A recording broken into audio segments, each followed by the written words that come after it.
So fantastic. So technology and technology companies, the idea of that panel was to talk about how they can be your partners and actually save you money. If you implement this technology, it's free, it's all around us quite often. These things that Maury talked about in terms of WhatsApp as a communication device has been massively instrumental to me. And obviously these tools, yes, there's an investment up front, but they can actually deliver cost savings if they're applied right. So I think that's the learning from that. Before we just move on to the one-on-one interview, I just wanted to give you some really good news. Since the video this morning, I've actually received 2 wonderful donations to the Peninsula School Feeding Association. So I'd like to recognize Alexander and the team at ADB Safegate and Paul from ATR, if you can stand up, just to, and if you guys could give them a round of applause for their donation. Okay, so moving on, the last session. It's going to be sad to end, but what a way to end. As I said, this is the fireworks. And I did mention this story yesterday, but the absolute honest truth is that Ato Girma, when I first joined Bench Events, I was drafted in to help create an aviation panel at the Africa Hotel Investment Forum, which is Bench Events. It's the biggest hotel investment event in Africa. It takes place in Nairobi in October. I can see Daniel here, he'll be speaking there. And we had a briefing yesterday, and there's lots of hoteliers in the room. I can see Mike from Hilton over there. So it's great to see this mix. And my role was to bring the aviation and the hotel communities together. And the event happened to be in Addis. So not knowing necessarily too many people over there, I mean, I had background in African aviation, but I didn't actually know Ato Girma. And we got in touch, and he helped me create a panel. So we just had one panel as part of the Hotel Investment Forum. That was 2015. And then I told him what we were doing. We were launching AviaDev. We did that in Kigali 2016. He was there. 2017, he was there. Today, he's still there. So he's been the #1 person. He was the first person to join me on this journey. And obviously, he brings so much experience and expertise to bear. And also alongside him, Raphael. So IATA as well have been to every AviaDev, which is fantastic. So Raphael came to the first event, and Funke came last year. And Raphael's back again this year, and he's made special time in his schedule to be here today with you guys. Now, they know so much. This is going to be an incredible interview, I think. So I'd like to invite Ato Girma. He'll be asking the questions this year. Last year, I had the privilege of interviewing Ato Girma, but this year, he'll be asking the questions, and Raphael will be answering them. So please welcome Ato Girma to the stage.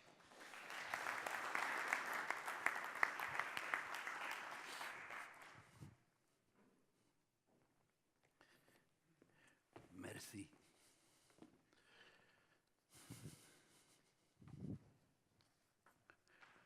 Where is Raphael? He's here. He's hiding? Please.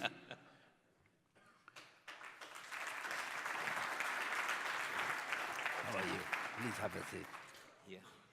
Not next to you, huh? As John said, last year I was interviewed. He didn't put my back against the wall, so I'm not going to put his back against the wall. All that I will ask him is some easy questions, but he may not be able to answer some of them, like the first one. Who is Raphael Kuuchi? Can you answer that?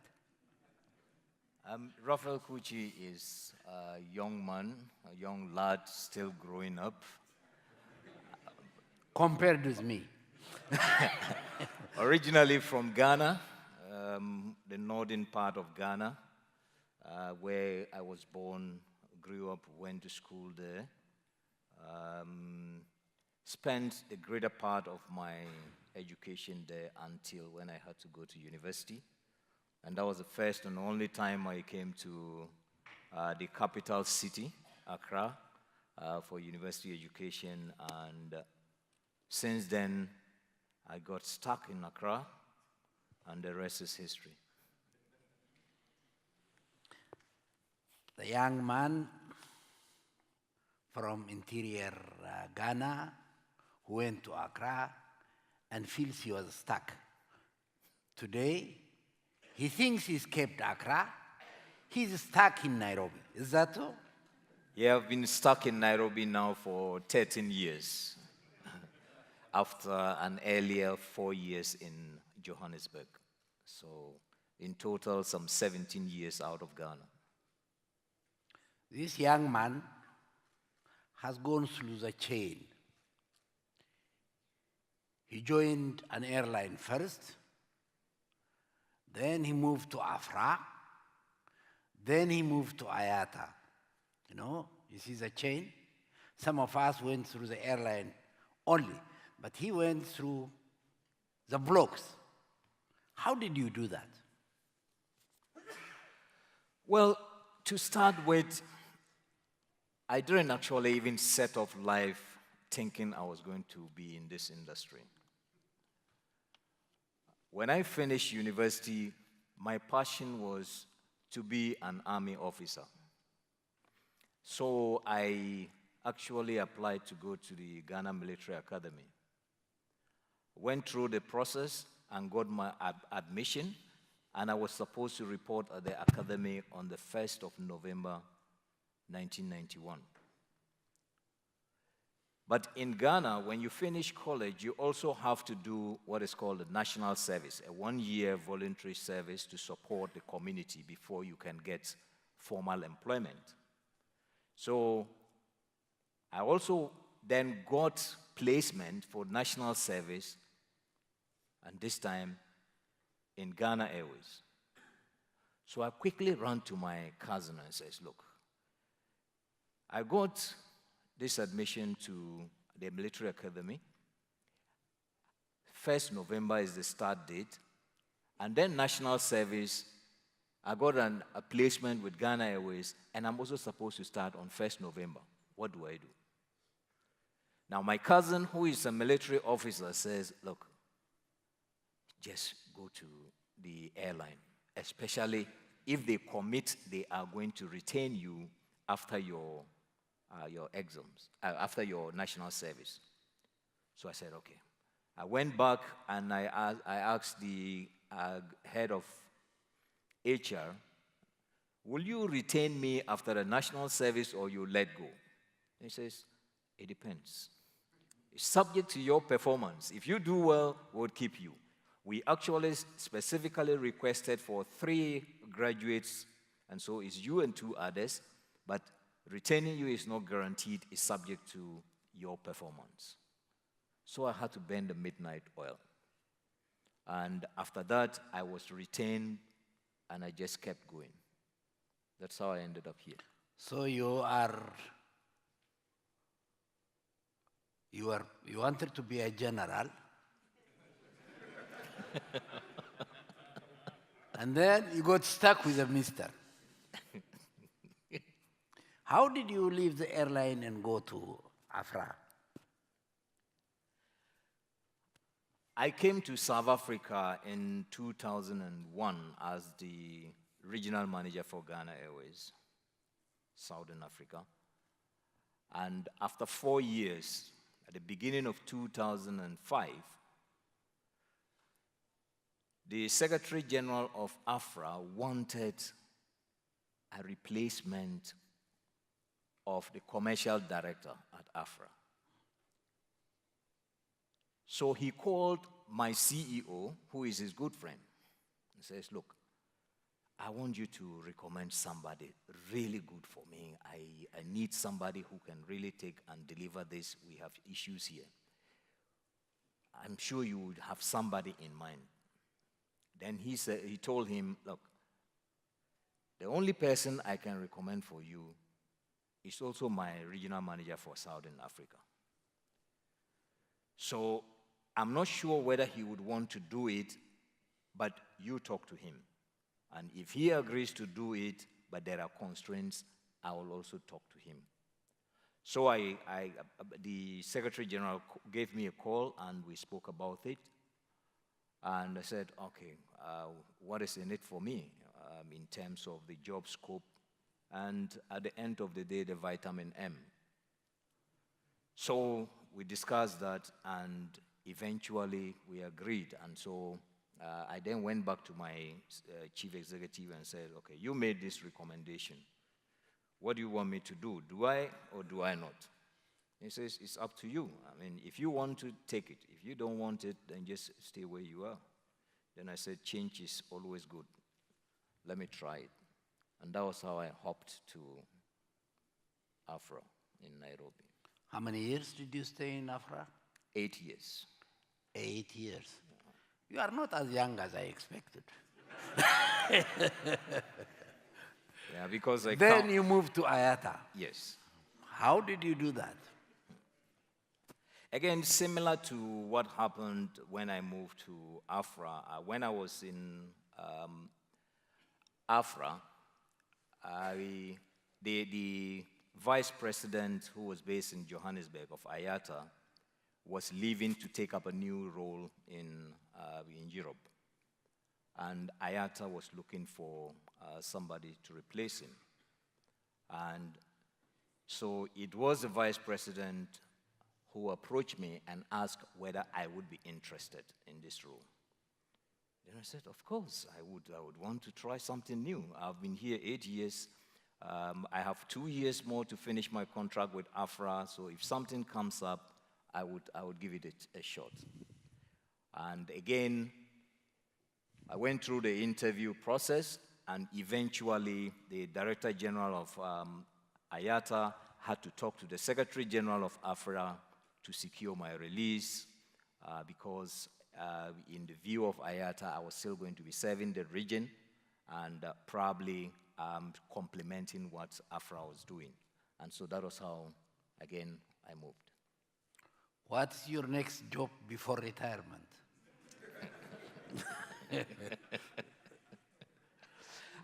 I don't know yet. I'm still thinking about it.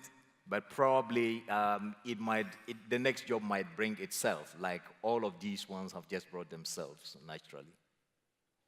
Very good. Accidental boy. Now,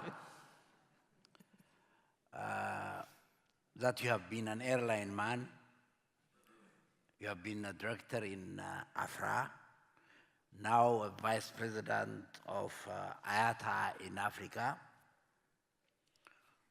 Where do you think African airlines are going? What is because you have worked with most airlines, you are in contact with them, and you see their problems, their strengths, and so on and so forth.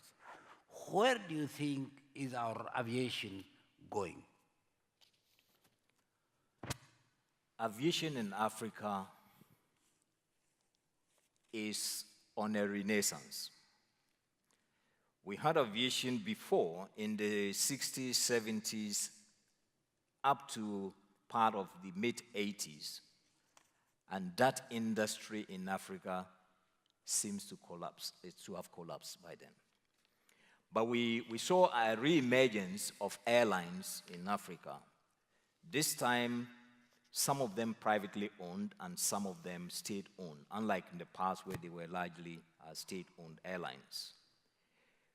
With the growth in traffic, which according to IATA forecast, Africa is going to grow about 5.9% year on year over the next 20 years. This makes Africa the fastest growing aviation region over the next 20 years. We expect the traffic will grow from the current of a little over 100 million passengers to more than 300 million by 2036. Now, there's enormous opportunity for this industry.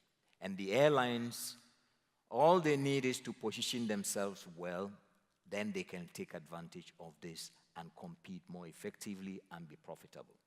Unfortunately, up until now, the African airlines collectively are not making money, and that is the area that needs to be addressed.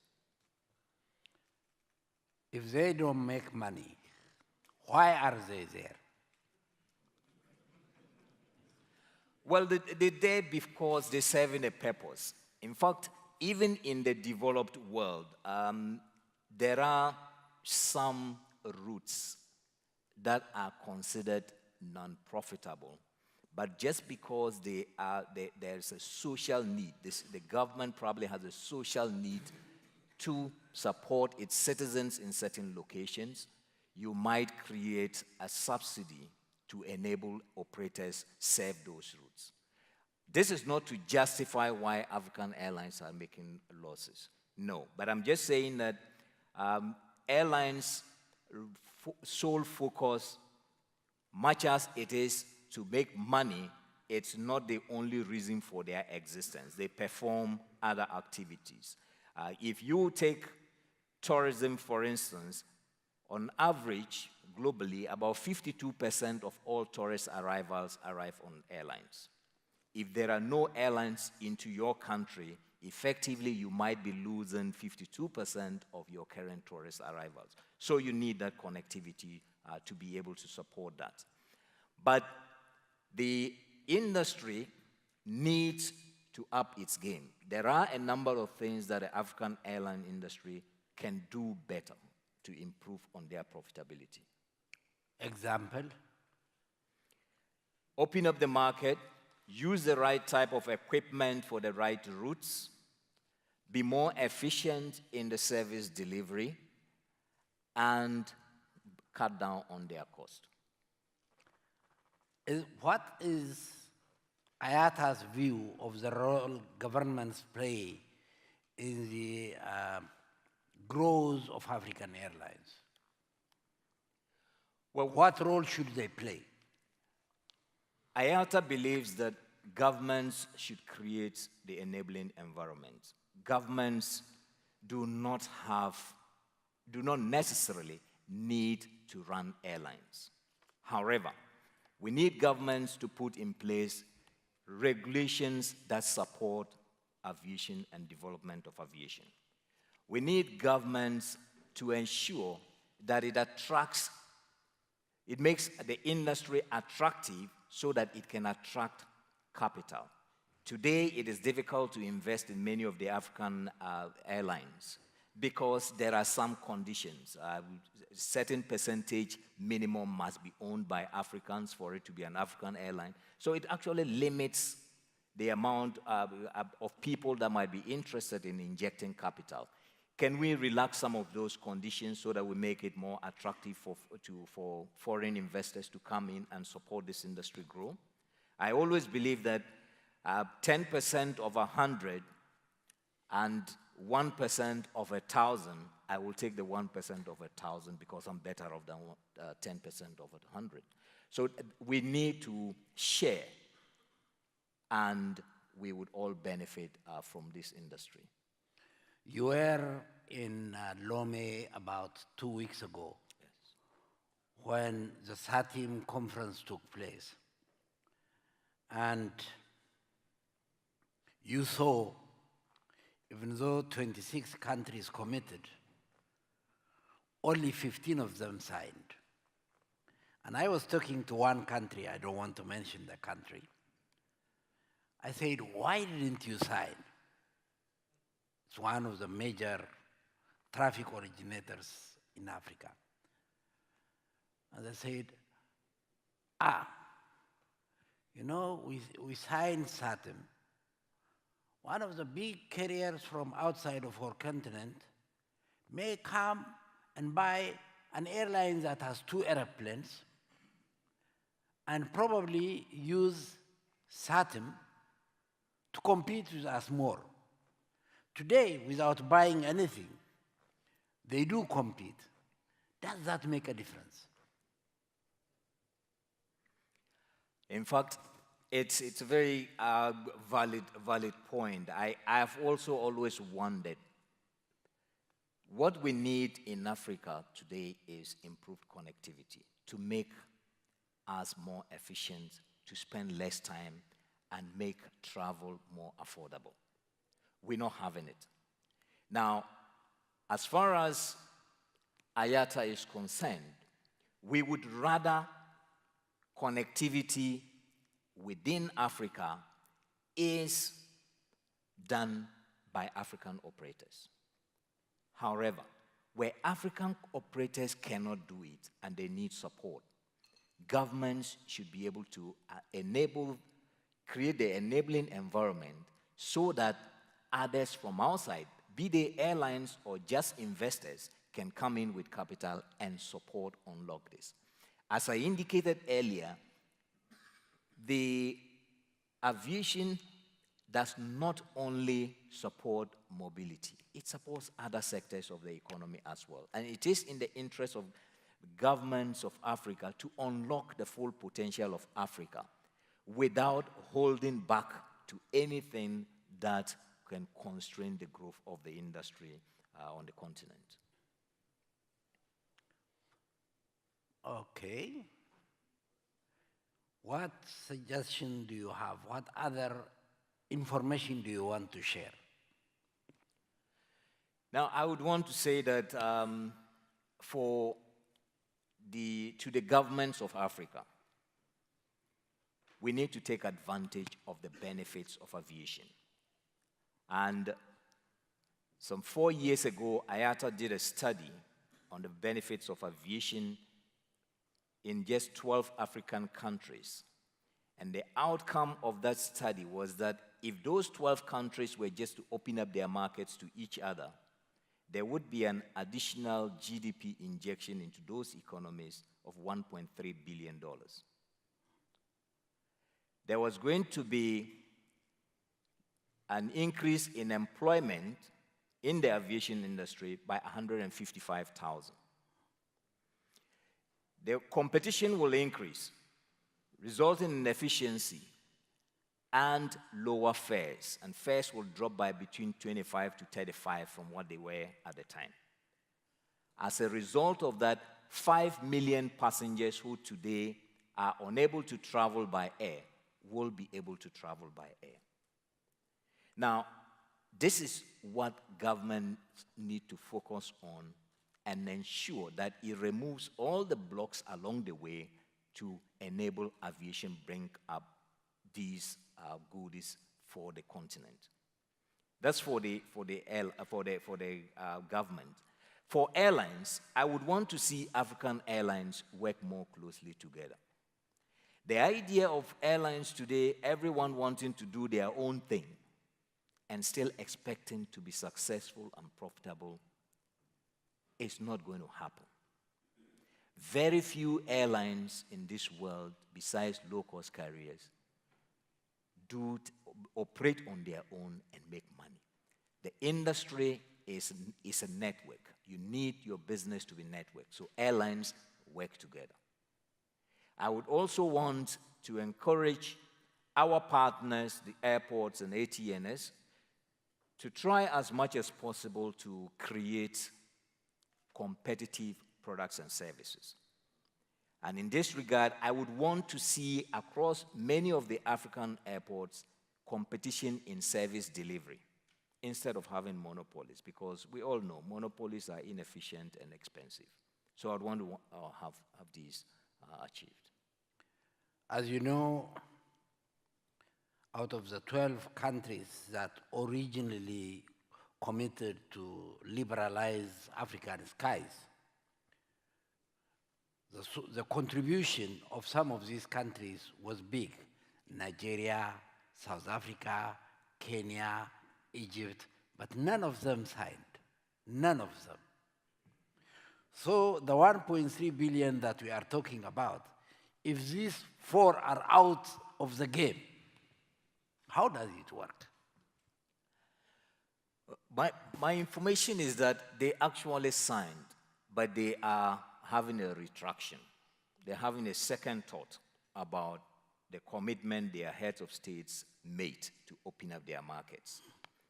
And which, for me, I think it's actually probably a lack of appreciation or understanding of what they stand to benefit.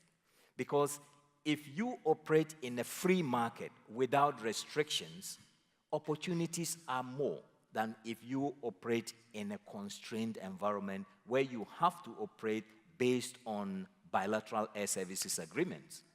where when you exhaust the agreements, you need to go for a negotiation. And they may or may not give you additional frequencies, whereas the traffic exists. Under an open environment, these 4 countries you mentioned are probably the most privileged because they have some of the biggest airlines in Africa, they have some of the biggest hubs in Africa, and they potentially stand to benefit even more by growing their hubs and growing their airline businesses. So I'm actually surprised that they are not seeing this.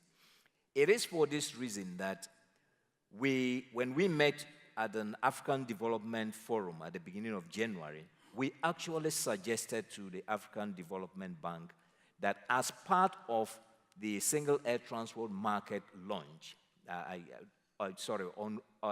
outroll, we should embark on sensitization exercise of states, of civil aviation authorities, of airlines in the different countries. Because if people get to really understand what the benefits are, it might allay their fears and get them to open up. I understand AFRA members are meeting right now in Nairobi to discuss that. And I hope they will come up with something that will help African carriers to really seize the opportunity of growing in their own continent. Now, I think with that, we only have 22 seconds. I think we can call it a day. But John seems to have some surprise for us. I don't know what it is. What is it, John? Not so fast, guys. So last year, as I say, as part of the interview, at the end of the interview, I was delighted to provide Ato Girma with a Lifetime Achievement Award for his positive contribution to route development in Africa. And as a result of that, what we've done is we've actually renamed the award. This is an annual award now. And it is now the Ato Girma Award for an outstanding contribution to route development in Africa. And it's an absolute honor and privilege